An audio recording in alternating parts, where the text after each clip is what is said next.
अस्सलाम वालेकुम, मैं हूं सहर और आप देख रहे हैं मेरा यूट्यूब चैनल। उम्मीद है आप सब खैरियत से होंगे।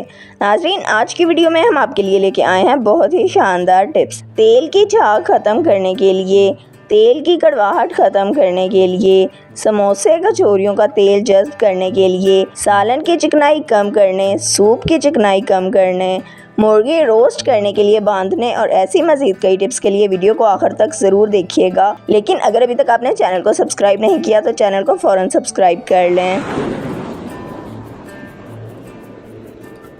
घी की झाग ख़त्म करने के लिए पहले से इस्तेमाल शुदा तेल जिसमें कोई चीज़ फ्राई की जाए तो इसमें अक्सर झाग बन जाती है। अगर आप दोबारा इस घी में अंडा या कबाब वगैरह तलना चाहते हैं तो इसके लिए तेल में थोड़ी सी चुटकी भर के हल्दी डाल दें। इससे घी की झाग ख़त्म हो जाएगी।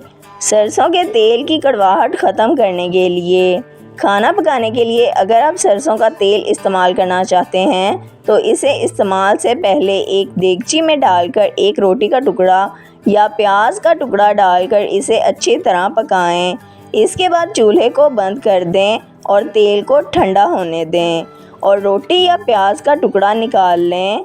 अब तेल को छानकर इस्तेमाल करें, इससे तेल की कड़वाहट ख़त्म हो जाएगी। समोसों और कचौरियों का तेल जज्ब करने के लिए, अगर समोसे और कचौरियों पर तेल ज़्यादा हो तो इस तेल को जज्ब करने के लिए समोसे या कचौरियों के ऊपर चुटकी भर के बेसन छिड़क दिया जाए तो इससे तेल जज्ब हो जाता है। नंबर 2, समोसे और कचौरियों का इजाफी तेल जज्ब करने के लिए इन्हें टिश्यू पेपर या किसी अखबार के कागज़ पर रखें, इससे इजाफी तेल जज्ब हो जाएगा।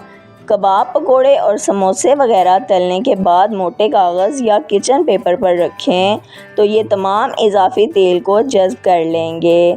सालन पर घी ना आ रहा हो तो, अगर सालन में तेल या घी किसी वजह से ऊपर ना आ रहा हो तो हल्की आंच करके इसमें एक बर्फ़ का क्यूब डालें और सालन को दम पर लगा दें। इस तरीके से चिकनाई फ़ौरन सालन के ऊपर आ जाएगी और इसके अलावा सालन का रंग भी अच्छा हो जाएगा। सूप में चिकनाई कम करने के लिए, अगर सूप बनाने के बाद इसमें चिकनाई ज़्यादा हो जाए तो इसे कम करने के लिए सूप में एक सलाद का पत्ता डाल दें, इससे सूप की चिकनाई कम हो जाएगी। नंबर 2, सूप की चिकनाई कम करने के लिए सूप को ठंडा होने दें, चिकनाई सूप की सतह के ऊपर आ जाएगी। नंबर 3, सूप की चिकनाई को कम करने के लिए सूप में चिमटे की मदद से आइस क्यूब डिप करें और निकाल लें।